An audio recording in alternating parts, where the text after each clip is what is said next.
Hello, Void Dwellers. Whenever I hear people talk about the possibility of free will, they seem to think there are only two options. One is the idea that we have free will and we are fully in control of our actions, and the other is the concept of determinism and the idea that we are completely out of control and that everything is simply the result of an unimaginable chain of cause and effect that has started at the Big Bang. And both of those positions are wrong, each in its own way, because there is no such thing as free will, but there is choice, and choice is derived from determinism. Let me put it this way. If you ever watched The Matrix Reloaded, then maybe you remember the scene with the Oracle.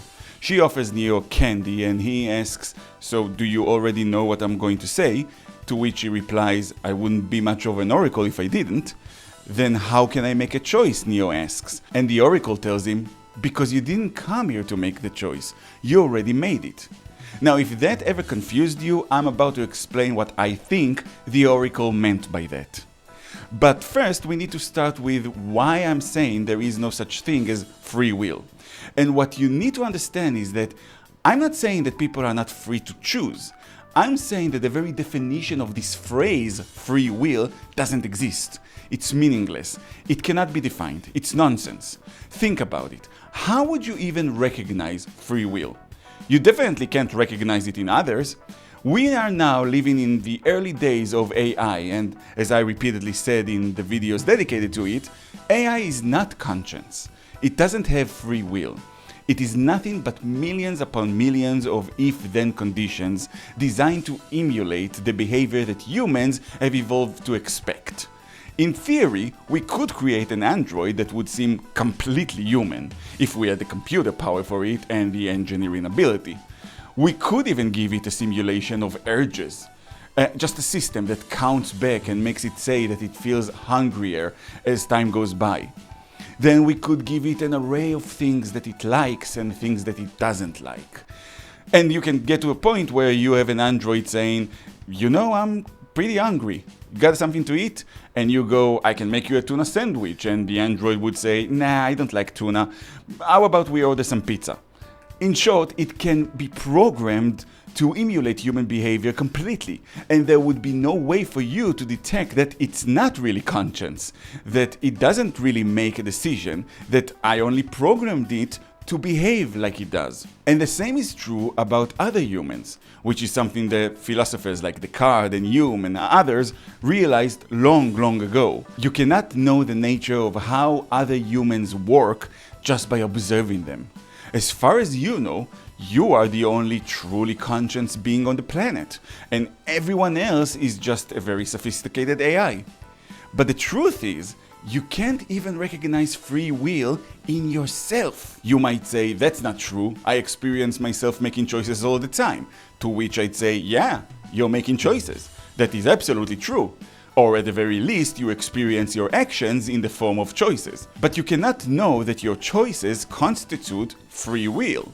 What exactly would make a choice free? If it's the result of past events, isn't that just the outcome of those events? Could you have a truly free choice? Let's say you go to buy some ice cream and you can choose between two flavors. How do you know your choice is free? Surely you choose one over the other because you prefer that one based on past experiences, which means that your coming to that choice is the result of events that came before it. You do not choose that flavor at random. It is a choice based on what you know, based on past events, based on tendencies you were born with, completely out of your control, rooted in causality. Or maybe you'll choose the other flavor, fully aware that it's not your favorite, just to prove that you can make a free choice. Is that free will? Since this choice is a response to the concept of no free will, it is still the effect of a cause that came before it. It is still rooted in causality. Even if you decide to roll a die and pick a flavor at random, there would still be the thing that brought you to make the decision to roll the die in the first place. You cannot escape the chain of events. No one lives outside of it. No one lives in a bubble. You cannot make a choice at random. It would always have a chain of events that has led to it.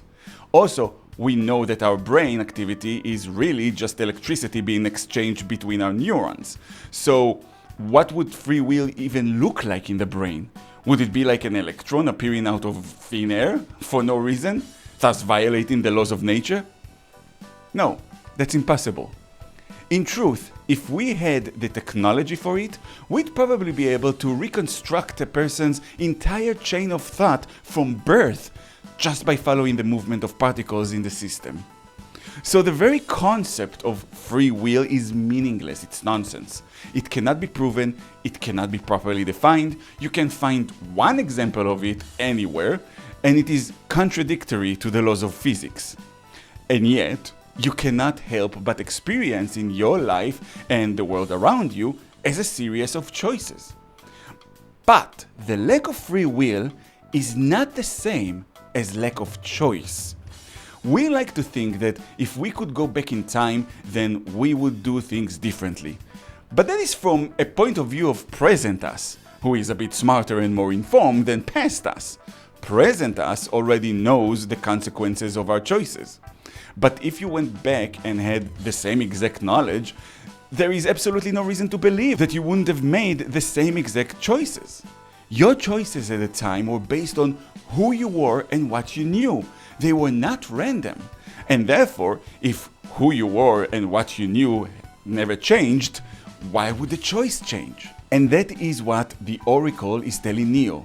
The choice has already been made, even if it's in front of you, because it is rooted in reality, in who you are and what you know and what the circumstances are. You place yourself with the same knowledge at the same circumstances, and every time you would make the same choices.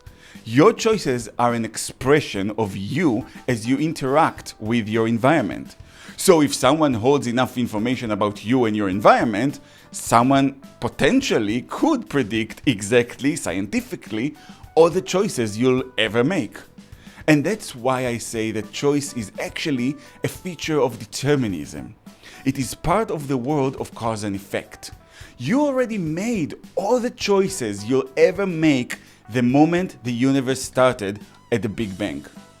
It's an idea that J.K. Rowling also echoes in the Harry Potter books, specifically in book 5. Harry discovers there's a prophecy about him and Voldemort, and he believes that means he doesn't have a choice but to face Voldemort. Dumbledore tries to explain that he makes his own choices because of who he is, not because of any prophecy. If he didn't know anything about any prophecy, he would still make the choices that he had and the ones that he's about to make. They are derived from who he is and from his convictions. Now, who he is and what his convictions are, to a determinist, that's simply the result of all the things that happened before him. But that doesn't change the fact that you are making your own choices. And yes, they are based on you, what you know, and the situation you're in. And you would make the same choice again and again and again if faced with the exact same conditions. The fact that your choices are based in reality, are part of the chain of events, and have real substance to them, doesn't make them less of a choice. It makes them more so. You are not an automaton. You are not programmed to do certain actions. You make choices. You determine your actions. And your actions are part of a determinist system. So in conclusion, the concept of free will, in my opinion, is just throwing a stick in the wheels of this discussion. Free will is a bad term. It's nonsense. It doesn't exist, cannot be defined. But choice, on the other hand, choice is very real. We experience ourselves through our choices, and we are our choices, and they are part of us. So it's definitely the choices of a person you should look at to understand who they really are.